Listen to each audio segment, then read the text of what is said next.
Now on Sunrise and streaming on CrossroadsToday.com, a man shot in Victoria last night should make a full recovery. We'll tell you everything we know as far as the case continues to develop this morning. Turning now to the murder investigation of Lisbeth Medina, her fellow teammates honored her last night before kickoff at the Edna Franklin State semifinal game. How her team honored her memory, we have the coverage. Another person honored last night in the Crossroads. Family, friends, and the community all gathered at Port Lavaca Bayfront Park for a candlelight vigil. Hear what the family of Felipe Lozano has to say about his disappearance. And it's going to be another nice warm day today and tomorrow before a cold front comes tomorrow evening. We'll take a look at that in the weather coming up. Well, we have 3 teams coming into tonight with a shot to punch their ticket to state. Who did it? Find out in sports. You're watching 25 News Now Sunrise. Good morning and thank you for joining us. I'm Carolina Astrain. And I'm Parker Cox. And today it's the 8th day of December 2023. The time is now 6:31 on our Friday morning. And today it's National Lard Day. Lard Day. Lard, you know, is an essential ingredient actually to a lot of our Tex-Mex recipes. You'd be surprised, Parker. I would be surprised. Like what kind of recipes would it be in? I think refried beans comes to mind first, but there's got to be some others out there. I've got to do my research. Interesting. I'll have to do my research too. Let me know what you find. All right, Parker. Well, it's going to get chilly. Yeah, next week, not too chilly though. Remember, it's just going to stay in probably the mid to upper 60s next week after a cold front arrives tomorrow. But if you're waking up with us this morning, it's going to be another warm day today and tomorrow as well. Waking up this morning, like I said, looking at a live look at Eastern Victoria here. We can actually see there's the loop right there, right next to the airport. But even this morning, quite nice. 63 at morning temperature. Starting the day, we're finally out of the 40s. We don't like that 40-degree morning temperatures. I thought it was really chilly when I was leaving the house, but 62 degrees. That dew point just 1 degree off from the temperature. You got a 97% humidity here in the Crossroads, so please be careful because you might start seeing some fog. It really start seeing fog develop at about 95% or higher, as you can see here. All over across the area, anywhere you see 95 or higher, 100% in Hallettsville, they might definitely see some fog there. Please be careful if you see any fog out there in this road. You don't want to get in any kind of wrecks. But with the humidity still high out there still, might see some showers today. Take a look at your future track here. This model thinks it might see a couple showers this morning, but we take a look at that radar. There's nothing out there right now. Think of the showers, maybe a couple isolated showers on the eastern side of our area. But looking at the Doppler, like I said, not a single shower in the area, maybe a couple little weak towers out there by the immediate coast. But like I said, warming up nicely today into the upper 70s today. If we get lucky, and if it's on the trend where it gets hotter than what I thought it was going to be, we're going to hit 80 today, actually, before tomorrow. But tomorrow, we're definitely thinking we might maybe hit 80. But we're going to have a cold front come our way tomorrow, late evening, probably about 8, 9, 10 p.m. tomorrow, bringing us back into some cool temperatures next week. And we'll take a look at those temperatures dropping too, and that rain chances associated and more in just a few more moments. Back to you, Carolina. Thank you, Parker. A shooting in Victoria last night has left a 26-year-old man in the hospital. Authorities say the man suffered non-life-threatening injuries and they expect him to make a full recovery. The shooting happened around 8 o'clock last night in the 1700 block of East Guadalupe Street. BPD says the shooting appears to have been an isolated incident and they believe there's no threat to the public at this time. More coming on our website, CrossroadsToday.com. DPS and the Texas Rangers are investigating a possible capital murder in Jackson County. The investigation comes after a 16-year-old Edna High School cheerleader turned up dead in her home Wednesday. In this small town, the most horrible way a mother could find her child. She was murdered in cold blood. Jacqueline Medina is grieving the loss of her only child, Lisbeth, who was only 16 years old. It should have been a great day because she was involved in the Christmas parade. She was going to be with the cheer squad. But on Tuesday, she never made it to that parade. Her mother tells me she came home to their apartment only to find her daughter dead. I lost it. She was my world, my everything. Everything I do was for her. According to Edna police, officers along with DPS and the Texas Rangers are investigating what they believe to be a capital murder case. Police sharing limited details on what happened. Someone dared to go in and just rip my daughter away from me. It just kills me. Jacqueline says she feels broken. I just want answers to why they would do this to an amazing little girl who never hurt anyone, who wouldn't dare to hurt anyone. Now, praying for justice for her little girl. Edna High School honored Medina before their state semi-football game last night. The Edna cheerleaders wore purple in honor of their fellow teammate. The Jackson County Herald Tribune says they spoke with Edna Police Chief Rick Boone, who told them the department doesn't have a suspect in custody at this time. Although they do not have a suspect, Boone says they have interviewed several people in connection with the case. If you have any information on the death of Lisbeth Medina, call the Edna Police Department at 361-782-6522. A candlelight vigil honored Felipe Lozano last night, a Port Lavaca fisherman who disappeared while working in the Gulf of Mexico this past weekend. Lozano's cousin spoke of hope and perseverance at the gathering at Port Lavaca Bayfront Park. Lozano's boat captain reported him missing around 2 a.m. Saturday. The Coast Guard then called a search near Port Fortune near New Orleans, where he reportedly disappeared. The Coast Guard has since suspended the search after more than 46 hours at sea. They tell us we found his body. He's alive and always will be, especially in our hearts and minds. Although the Coast Guard suspended search efforts for Lozano, his family says they believe in miracles. A pretrial hearing for murder defendant Fernando Acosta Jr. was reset for January 16th at 9 a.m. in Bay City. A new trial date of February 26th at 9 a.m. was also set for Acosta. He's indicted in the death of Amanda Johnson. She was found dead in a burned-out 2018 Ford Explorer around 2:30 a.m. on April 18, 2021 in Matagorda County. The SUV was found near County Road 454. Johnson was 38 years old and a single mother of 2 children.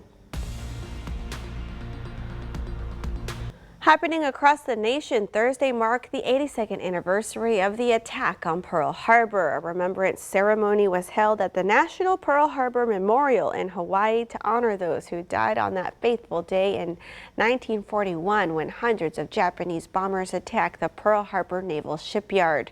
21 ships of the Pacific Fleet were sunk or damaged. Among the ships, the USS Arizona, which lost more than 1,100 crewmen.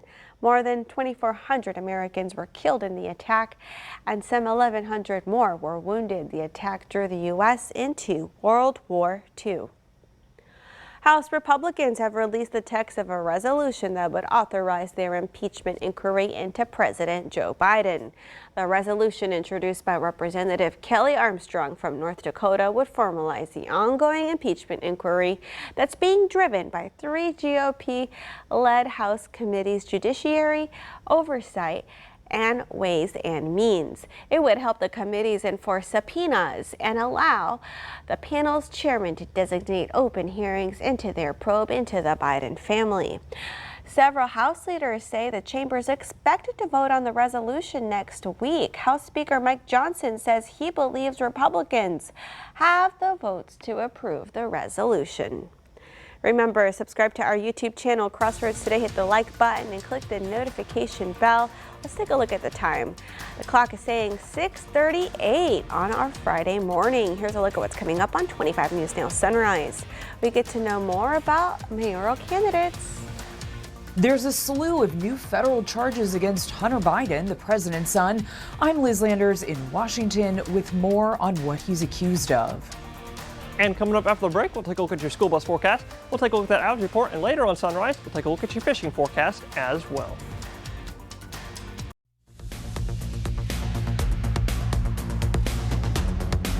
Well, good morning, Crossroads. If you're waking up with us this morning, if you're just tuning in, look at a live look at Cuero, where it's quite nice out there. Maybe a couple of little areas might see some patchy fog. We'll take a look at that in just a second, because 66 is the morning temperature in the Cuero area, and I put Gonzales up there because that's the closest town to Cuero that is at Victoria. But with the dew point just 2 degrees off of the temperature, you got a 94% humidity. But I don't think that's hot enough to create any fog, because you usually start seeing fog at 95% higher. So, but if you do see fog, please be careful out on the roads. And if there is fog, that fog will be out of our area by about 8 a.m. as that sun starts rising high in the sky. But if you're sitting your kiddos out of school, it's going to be about 64 as they're heading out the door, with maybe a little fog lingering around the area. Going to be quite nice in the morning, and also quite nice in the afternoon as they're heading back home. 78 degrees is that afternoon high today. It's going to be a great, nice day. Also a little windy today as well, with that low up there in the Panhandle. But with that wind, a little windy today. Grass and ragweed pollen is low. And tree pollen is non-existent. So maybe viewer choice if you want to take an allergy pill today. But Like I said, maybe, just maybe, hitting 80 degrees tomorrow in the month of December. But after that cold front arrives, we are back in the 60s and low 70s next week. And we'll take a look at that and more in just a few more moments. Back to you, Carolina. Thank you, Parker. 3 area teams hit the field. 1 is going to state. Sports reporter Zach Brown tells you who. With your 25 Sports Now, I'm Zach Brown. Well, coming into tonight, we had 3 teams with a shot to go to state. We had Edna, Ganado, and Tidehaven. And let's just start with the 2 Jackson County teams. The Edna Cowboys looking to return the favor to the Franklin Lions, who ended their season last year. Well, Franklin, unfortunately for Edna, had their number again. Franklin was dominant. They led 38-0 by the end of the 3rd quarter. But the Edna Cowboys showing a whole lot of grit, just a lot of character to even step out on this field. So while their season may have ended, they showed you what the value of Cowboy football is all about. And over on the Ganado Indian side of things, these guys knocked out number 2 Refugio and got number 1 Timpson tonight. Well, Ganado, shocking people early, led 7-0 at one point. Timpson tied it at 7. Suddenly, Ganado's leading 21-7. But in the 3rd quarter, Timpson ties it at 21. So Ganado, needing a response, gets the ball inside the 5-yard line of Timpson, and they're forced to kick a field goal. They missed the field goal, and Terry Bussey leads the Timpson Bears down the field to take the lead with 2 seconds left in the 3rd quarter. That was all she wrote. Final score in that one, 35-21. Now, our 3rd team, the Tidehaven Tigers, fortunate to have gotten the win over Poth last week in overtime and took Dangerfield into overtime this week. And guess what? The guys are going to a state championship game for the first time since 1981. Tidehaven will be playing for a shot to win it all. They have punched their ticket to Jerry World at AT&T Stadium in a thrilling overtime finish once again. Final score in this one, 20-14. That Tidehaven defense is for real. When you play the defense those guys play, when you got the running back that they have, you always got a shot. Congratulations to all of our Crossroads area teams on a fantastic season. But hey, we've still got one more week of football. Let's see if we can bring a championship to the Crossroads. With your 25 Sports Now, I'm Zach Brown. Thank you, Zach. All right, we want to invite y'all to experience our digital streaming service, Crossroads Today Plus. You can find it on your connected TV through Amazon Fire TV, Roku, Apple TV, Android TV. Just search Crossroads Today Plus. Now we turn to Washington, where Hunter Biden, President Biden's only living son, has gotten hit with more federal charges, this time related to tax fraud and evasion. Explosive allegations against the son of the president, newly charging him with 9 tax-related crimes. Special counsel David Weiss accuses Hunter Biden of failing to pay $1.4 million in taxes from 2016 to 2020 after earning more than $7 million during that time. Prosecutors write that Hunter, quote, spent his money on drugs, escorts, luxury hotels, exotic cars, clothing, and other items of a personal nature, in short. They say, quote, everything but his taxes. The indictment says that he earned millions from foreign entities, the White House not responding. If you read the indictment, it's really a speaking indictment. It talks about Hunter Biden's business dealings with China and the Ukraine. Hunter's attorney framed the indictment as having no new evidence and accused Weiss of, quote, bowing to Republican pressure, saying if Hunter's last name was anything other than Biden, the charges in Delaware and now California would not have been brought. He has paid $2 million in back taxes to the IRS. Biden has already been charged earlier this year in Delaware with felony gun charges after a plea deal with prosecutors fell through. He pleaded not guilty. Republicans in Washington have been investigating Hunter Biden for more than a year now, alleging that the president also profited from foreign business dealings, the subject of an impeachment inquiry in the House. James Comer, the House Oversight Committee chairman, said in a statement that the charges don't go far enough. Quote, unless U.S. Attorney Weiss investigates everyone involved in the Biden's fraud schemes and influence peddling, it will be clear President Biden's DOJ is protecting Hunter Biden and the big guy. The 6 misdemeanor and 3 felony count charges could carry a maximum of 17 years in prison if Hunter Biden is found guilty.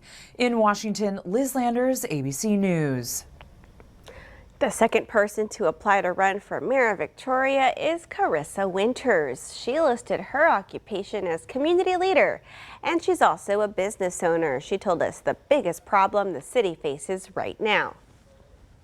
The biggest problem is a lot of the red tape that community members are facing, especially small business owners, and also tax increases. You know, we're in a silent recession. So many of our community members are struggling. I think we come up with solutions instead of roadblocks. Let's ask the community members how we can better serve them, how we can help them, and let's figure out a solution so that we can all thrive. The election is set for February 3rd, 2024.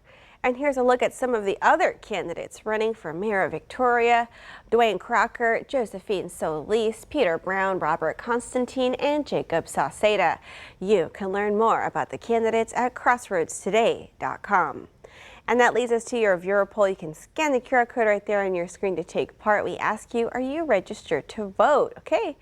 It looks like 100% of you say yes, you are. Great work. So it sounds like you'll be able to take part in this mayoral election. However, that's only if you live within city limits. I learned that a few weeks ago. All right, come to crossroadstoday.com/vote to keep taking part in our viewer poll. The time is now 6:47 on our Friday morning. Still to come, an important warning from federal safety regulators to parents to be aware of high-powered magnetic balls in toy sets. Well, good morning, Crossroads. We've been having some beautiful warm weather this week, haven't we? In fact, yesterday we got up to 76 degrees. That's actually 2 or 3 degrees higher than I thought it was going to be. But if that trend continues, it's going to be nice and warm today in the upper 70s. But if that trend continues where it's warmer than what I thought, it could hit 80 degrees today. In fact, tomorrow's high is supposed to be 80, so I wouldn't be surprised if we do get to 80 today, because we're kind of on that trend. Right? But with that nice weather, pretty good day to go fishing. Let's take a look at your fishing forecast here. We got a high tide today about 2:01 p.m. this afternoon, with your low tide actually about an hour ago, 5:29 a.m. this morning, with those winds about 15 knots out of the south, making your bays and seas slightly choppy at about 4 to 5 feet, with a water temperature of 64 degrees, with that water still quite warm. And with that water still warm, and with all that southerly flow we're having right out of the Gulf, we got those high dew points. Look at those high dew points in the upper 60s forecasted for today and tomorrow. Ahead of that cold front, you can see here comes that front coming out of the northwest, coming tomorrow evening. Take a look at the time here, probably about maybe 8, 9, 10 p.m. is when it comes through our area tomorrow. But once it rolls through our area, look at these dew points dropping to the teens and the 20s. It's going to be a dry next couple days until we get more southerly flow coming back on Monday. Warming us up a little bit next week. But ahead of that front, we might see a couple isolated thunderstorms. Nothing severe expected in our area, but as you can see here, with all the buoyancy and all the energy, and that's really just all that warm, moist air that can be lifted into rain and thunderstorms. You can see all that energy out ahead of that storm. We might see a couple of showers today, but not very likely. But coming up a little bit, we'll take a look at those shower opportunities. We'll take a look at those cool temperatures come next week, and more in just a few more moments. Back to you, Carolina. Thank you, Parker. Federal safety regulators have an important warning to parents everywhere. Be aware of high-powered magnetic balls in toy sets. The Consumer Product Safety Commission has recalled more than 700 units of the colorful metal magnetic balls from Express Goods. Consumers should immediately take them from children and contact the company for a refund. The agency says if swallowed, the magnetic balls can attract to each other and become lodged in the digestive system. This can result in perforations, blockage of the intestines, blood poisoning, and even death. The CPSC estimates there were 2,400 emergency room visits from 2017 through 2021 due to people swallowing small magnetic balls. 7 deaths were reported, including 5 in the U.S. The CPSC also issued several warnings Thursday for similar high-powered magnetic balls from 6 other companies. They include Sunny House, Ming Tai Trade, Magic QQ, Carrara, and Splish Splash Fun. Most were sold on Temu. Mortgage rates have dropped for 7 straight weeks and now are at the lowest level since August. Data from Freddie Mac Finance Company says the 30-year fixed mortgage rate fell this week to just over 7%.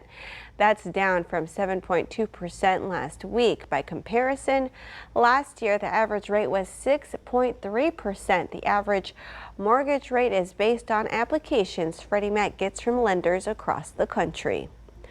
Still to come on Sunrise, news to know before you go. A Texas student fatally struck by an 18-wheeler just as he was getting off the school bus.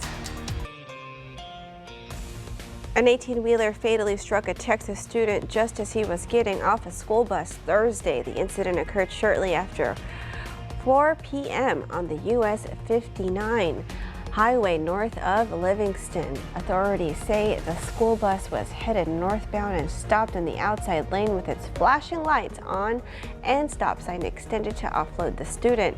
A Toyota was behind the school bus when the northbound semi-truck hit the back of that car, and the semi then veered right and hit the teen in a driveway.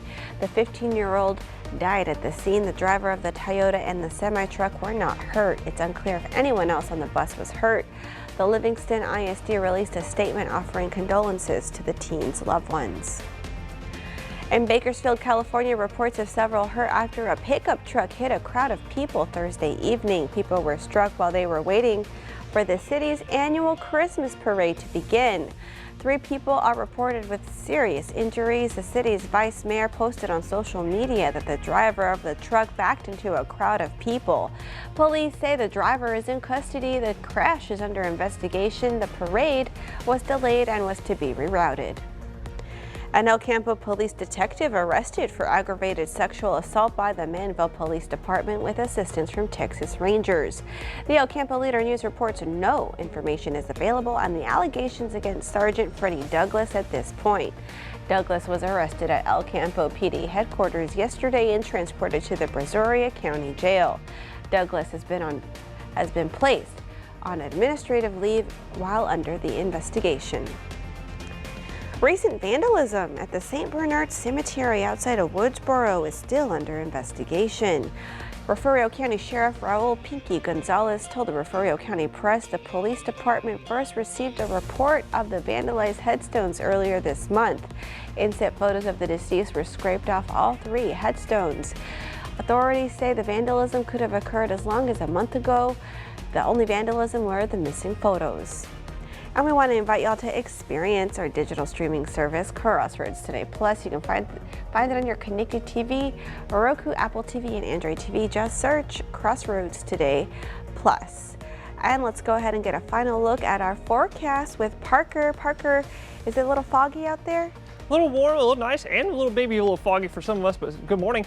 We're looking at a live look at Eastern Victoria. What Karen was saying, maybe a little foggy, not too bad here on the Crossroads because we got a 93, but a little nice out there, 64 starting out the day. Quite a nice morning, but like we were saying, a little humid out there. Anywhere you see 95% and higher is where you might start seeing fog develop. So anywhere like Hallettsville, they're at 100%. Goliad, anywhere you see 95, you might see that fog. So please be careful on the roads this morning. But it's going to be a little bit of another windy day today. Probably in those sustained winds, maybe 15 to 20, gusting up to 30 as that low up there in the Panhandle is going to redevelop. Here it comes right here, bringing that cold front our way by tomorrow evening, probably about 9-10 p.m. tomorrow is when that front arrives. Giving us some good shot at some rain chances as well, and this cool temperatures next week. But maybe 80 degrees is that high tomorrow, bringing us right back to the 60s and the low 70s next week.